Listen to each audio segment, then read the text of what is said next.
Yeah. What is up? What is happening? Welcome to another episode of Respect the Court. And so that's it, ladies and gentlemen. NBA All Star Weekend 2025 has come to a close. You know, there it is. For basketball fans, this is their opportunity to get a chance to check out some of their favorite All Stars and, have a showcase of a variety of skills and events, and all of this eventually ends in the All-Star game. We changed the format this year again, and it was a tournament style. Saturday they had, was it Friday or Saturday? I actually don't remember. But yeah, you had 4 teams, A, B, C, and D, and they all were competing against each other in a single elimination tournament. And the winners of that would eventually play against the All-Stars in the final NBA All-Star game. That's what at least I thought, but it actually turns out that they actually play against one of the All-Star teams, which was cool. So it was kind of like this rising stars group of first year and second year players. I was like, okay. Years past, it was always just you had a different game where it was just the rookies versus the second year players, and that was just a game in itself. And that was it, that was all. But as I mentioned, they changed the format again to 2 different type of tournaments, which, it is what it is.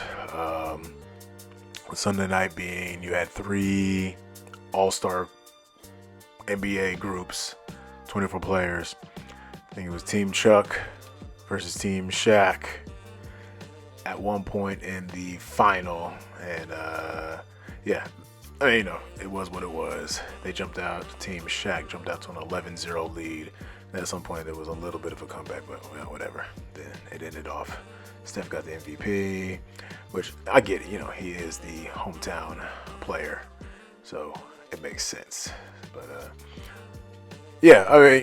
if you were there for basketball, I have to be honest, there were snippets here and there, but overall I felt like there was like 15% basketball, 65% ads and gimmicks, and at that point everything else was just downtime, just a lot of downtime. And I actually felt bad for the players because, and in some respects the fan too, because as a player, you warming up, you're getting ready for this game, you play maybe 3 to 4 minutes and then you sub out, maybe you come back in, and it's just it was strange. There were some people who just really didn't get that much time. And if you do it in this format, this single elimination tournament, what happens when you lose? So you're just done. Like, you work hard all year. And actually Draymond Green pointed this out, and I completely agree with him, where you work hard during the season to finally become an all-star. You become an all-star and your team gets eliminated in the first round, and so that's it. I do all this walking around, I'm talking with fans, which it is supposed to be for the fans, but the whole point of this is basketball. Right? Everyone comes to play basketball. The fans want to see the All-Stars play basketball. Now, not everyone has street game, right? Like, that's Kyrie. Not everyone has the dribbles. Not everyone has the crossovers. No one has that kind of. Not everyone's gonna have that kind of skill. You just want to see the All-Star that you voted for play, do a little something, have some fun out there. 'Cause, that's really what it's all about.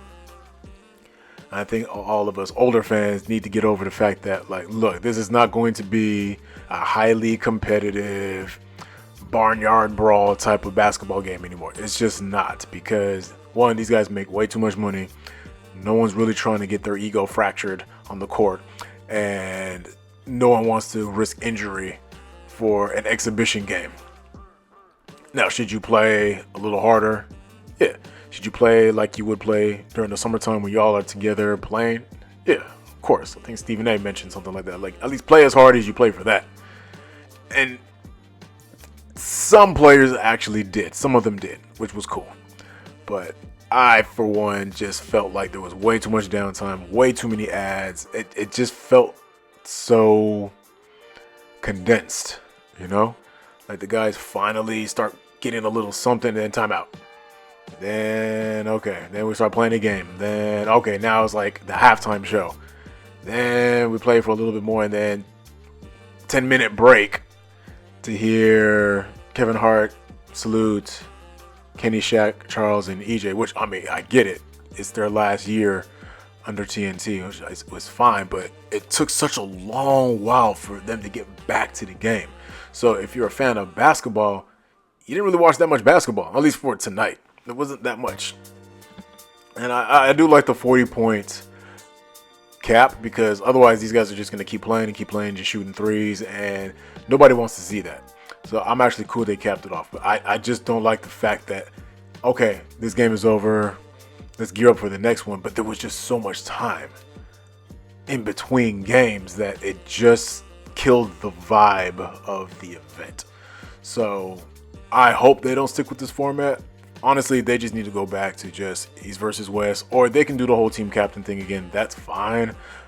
Just let the guys play.